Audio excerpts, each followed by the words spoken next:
স্বাগত সবাইকে। বন্ধুরা, দীর্ঘদিনের যে বঞ্চনা, ডিএ নিয়ে যে ক্ষোভ, সেই ক্ষোভ মেটাতে বর্তমান রাজ্য সরকার ক্ষোভ প্রশমন করতে বিশেষ পদক্ষেপ গ্রহণ করছে। আপনারা অনেকেই অনেক কমেন্ট করেছেন। এটা নিশ্চিত থাকুন, বিজেপির সংকল্প পত্রে যে সমস্ত কমিটমেন্টগুলো করেছে প্রত্যেকটাই ফুলফিল করবে, এই ভরসাটুকু রাখুন।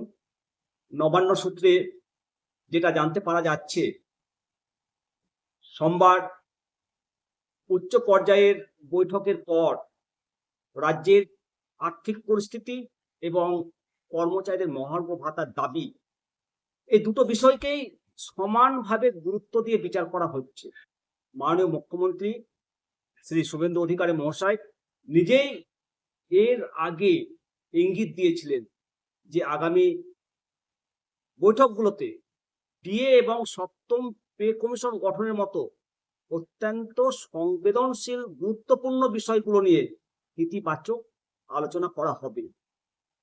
অর্থ দপ্তরের আধিকারিকদের সঙ্গে দফায় দফায় বৈঠকের পর একটা চূড়ান্ত খসড়া বা রোডম্যাপ ইতিমধ্যে তৈরি করা হয়েছে, এমনটাই জানতে পারা যাচ্ছে।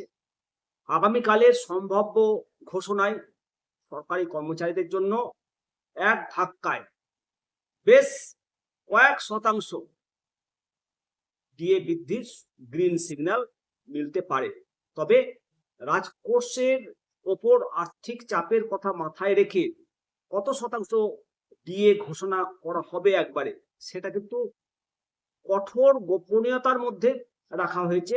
পাশাপাশি রাজ্যে নতুন বেতন কমিশন তথা সপ্তম বেতন কমিশন গঠনের ফাইলটিতেও মাননীয় মুখ্যমন্ত্রী অনুমোদন দিতে পারেন বলেই জানতে পারা যাচ্ছে। ভোট পরবর্তী সময়ে রাজ্যের বর্তমান রাজনৈতিক প্রেক্ষাপটে সরকারি কর্মচারীদের মন জয় করাটা যে কোনো সরকারের জন্য অত্যন্ত জরুরি। সরকারি কর্মচারীরাই হলেন প্রশাসনের মেরুদণ্ড।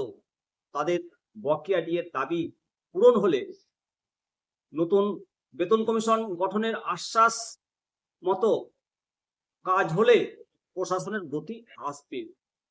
ক্রমাগত মূল্যবৃদ্ধির বাজারে মাননীয় মুখ্যমন্ত্রীর এই সম্ভাব্য পদক্ষেপ কর্মচারীদের জন্য এক মস্ত স্বস্তির খবর আসতে চলেছে। রাত পোহালেই স্বস্তির খবর আমরা পাবো।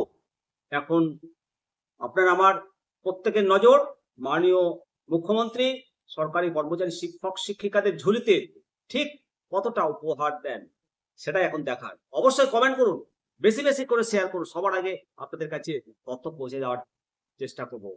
অবশ্যই সাবস্ক্রাইব করবেন, শেয়ার করবেন। আসুন সবাই মিলে বলি জয় হিন্দ, বন্দে মাতারাম, ভারত মাতা কি জয়।